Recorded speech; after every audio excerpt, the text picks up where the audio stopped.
Every headline this week says the same word: ceasefire. But ask a tanker captain waiting outside the Strait of Hormuz if the war's over, and he will tell you a different story. Ask the crews of the 59 commercial ships the U.S. Navy has redirected away from Iranian waters this month. Ask the American military, which has lost roughly a quarter of its MQ-9 Reaper drone fleet since this war began. Ask the Pentagon, which just this week stood up a brand new multinational attack drone task force for the Gulf. This is not a ceasefire video. This is a briefing on a war that never actually stopped. It just changed shape. If you manage capital, move cargo, or write threat assessments for a living, the next 12 minutes are built for you. To understand this week, you have to understand February. On February 28, 2026, the United States and Israel launched a coordinated air campaign against Iran. The stated goal was to cripple Iran's nuclear and ballistic missile programs and force regime change. In the opening strikes, Iran's supreme leader, Ali Khamenei, was killed. Iran's response was immediate. Ballistic missiles and drones fired at Israel, at American bases across the Gulf, and at neighboring states. Within days, an Iranian one-way attack drone struck a U.S. operations center at Port Shuaiba in Kuwait, killing 6 American soldiers. Iran shut the Strait of Hormuz to what it called hostile shipping, the world's most important oil choke point, gone dark almost overnight. Roughly a quarter of the planet's seaborne oil and a fifth of its liquefied natural gas normally move through that strait. Fuel shortages hit parts of Asia within weeks. Shipping insurers pulled back. Tanker owners rerouted. Premiums spiked. For 5 straight weeks, U.S. and Israeli strikes on Iran continued almost without pause. By April, the United States launched its own aerial campaign specifically to force the strait back open. This is the part most casual viewers already know. What most of them missed is what happened after the fighting stopped. On April 7th and 8th, after more than 5 weeks of war, the U.S. and Iran agreed to a ceasefire. The framework became known as the Islamabad Memorandum of Understanding, brokered with Pakistan's help. The U.S. Secretary of War said publicly he believed the truce would hold and that the strait was reopening to commerce. It did not hold, not cleanly and not for long. On April 21st, the day the ceasefire was set to expire, the U.S. president said he expected to be bombing again within hours. He extended it instead, then extended it again in May, citing pressure from Gulf allies. On June 11th, the U.S. president said American forces would hit Iran very hard that night, then called it off hours later, citing a near-final deal. On July 10th, the pause collapsed again.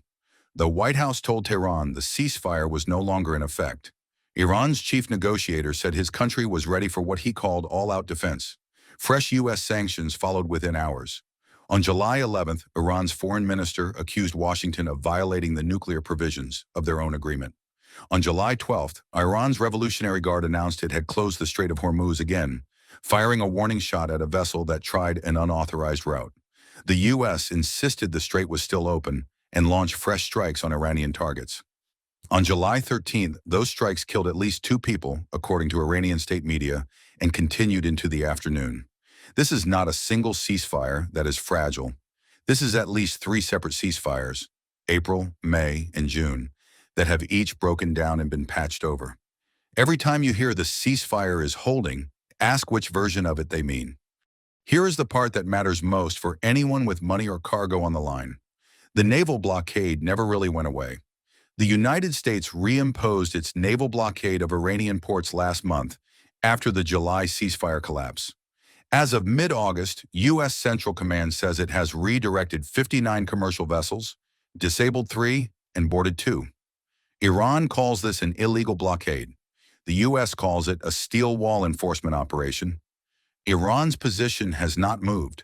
It wants continued Iranian control over any route through the strait, and it wants the U.S. blockade lifted first. The United States wants what it calls a complete, immediate, and safe reopening. No conditions attached. Those 2 positions are not close to compatible. In early August, Iran and Oman announced they had agreed on the geographic coordinates of a proposed shipping route through the strait. On paper, this sounds like the breakthrough everyone's been waiting for. Read the fine print, and it isn't. Iran's own deputy foreign minister said this agreement, by itself, does not mean the strait is reopening. The proposed deal splits the strait into two corridors, a southern lane in Omani waters, open to free navigation, and a northern lane in Iranian waters, where ships still need Tehran's permission to pass. It's designed to last only 2 to 4 months, and it explicitly does not resolve Iran's core demand that the U.S. blockade end first. So what you actually have is a temporary, partial, revocable workaround, not a resolution. If you are an energy trader or an insurer pricing Gulf risk, that distinction is the entire ballgame. While diplomats talk about routes and corridors, the military picture is telling a much less reassuring story.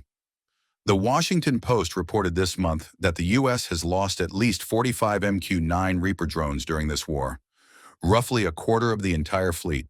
That is an extraordinary attrition rate for one of America's most relied upon surveillance and strike platforms. In response, U.S. Central Command has been rapidly expanding its own drone warfare capability. This week, CENTCOM announced Task Force Falcon Strike, its first multinational attack drone task force, combining air, surface, and undersea drones with regional partners. It builds on an earlier unit, Task Force Scorpion Strike, which made history by launching sea drones at Iran's Bandar Abbas naval base in July, the first time the U.S. has used maritime attack drones in combat.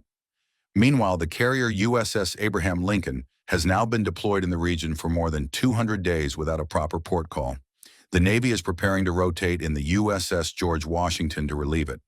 A sign this commitment is expected to continue, not wind down. The U.S. Secretary of War has said openly that Washington can maintain its blockade on Iran indefinitely by rotating ships in and out of the region. Indefinitely is not the language of an exit strategy. It is the language of a long occupation of the strait. On the other side, Iran's Revolutionary Guard has repeatedly promised what it calls a decisive response to any renewed U.S. aggression. Iran has also privately warned Gulf states, through diplomatic channels, that any new U.S. strike could trigger retaliation against energy infrastructure across the entire region, not just inside Iran. That is a direct threat to assets in Saudi Arabia, the UAE, and Qatar, American allies who have mostly tried to stay out of the direct fighting. Before the February strikes even began, the U.S. had already ordered evacuations of non-essential embassy staff and military dependents from bases across the Gulf. Those evacuation postures have not fully reversed. When a government quietly moves its own people out before it moves its warships in, that tells you more than any press conference will. If you are managing a global portfolio, here is the honest picture. You are not pricing peace. You are pricing an active, low-intensity war with a naval blockade, a rival blockade, and two militaries that have each threatened decisive escalation in just the last 2 weeks. Oil markets have already shown how sensitive they are to headlines out of the strait. Expect that volatility to persist, not resolve, as long as the underlying blockade dispute is unsettled. A 25% loss rate on a core U.S. drone platform is not just a battlefield statistic. It is a signal about the pace and intensity of a conflict still being fought right now. If you run shipping, insurance, or energy operations, the Oman route deal is not a green light. It is a 2 to 4 month, revocable, partial corridor that both sides can walk back at will. And Iran has already walked back agreements twice this year. Price your Gulf exposure for a managed stalemate that can escalate on short notice, not for a resolved conflict. If you are a policy or security analyst, the pattern is now clear. Every ceasefire in this war has been used as a negotiating instrument, not a genuine off-ramp. 3 ceasefires, 3 collapses, each one shorter and more fragile than the last. The military indicators, the drone task force, the carrier rotation, the indefinite blockade language, point toward sustained commitment, not toward disengagement.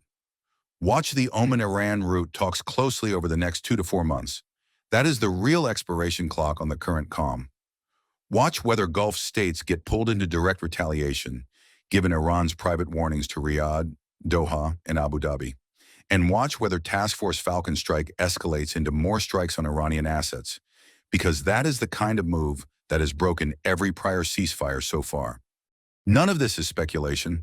Every figure in this video is drawn from reporting by CNN, The Washington Post, Bloomberg, Reuters-sourced outlets, Britannica's running conflict record, and official U.S. Central Command statements. The narrative you are being sold is ceasefire.